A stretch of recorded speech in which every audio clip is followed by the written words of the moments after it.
For this process, you will need the following tools: 5.5mm socket driver and 2.5mm Allen key. To clean the Bondtech extruder, first unload the filament from the corresponding hot end. If you cannot unload the filament for any reason, please check out our video for manually unloading the filament with the link in the description. Turn the printer off and disconnect the power cable for safety reasons. Remove the two thumb nuts from the back of the printer and take off the extruder cover.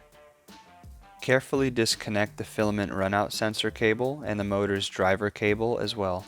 Disconnect the Bowden tube at the top of the extruder. Remove the coupling clip and press in the fast connector.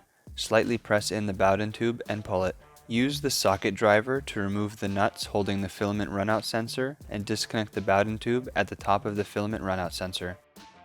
Use the same socket driver to remove the two nuts and washers and remove the extruder.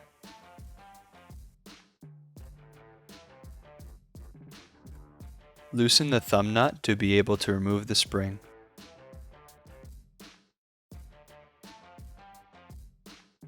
Remove the bolt from the other side. Open the hinge to access the gears and remove material that could be stuck in the teeth. Verify that the gears are centered and close the hinge. Insert the bolt from the inside and place the spring and thumb nut back in their original position.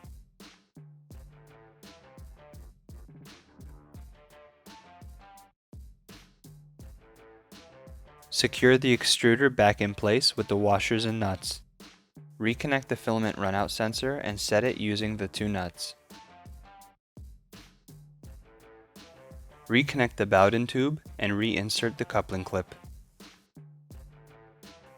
Reconnect the cables from the motor and the filament runout sensor to the driver.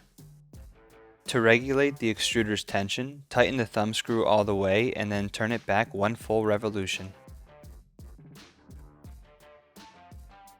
Finish up by placing the extruder cover back in the original position.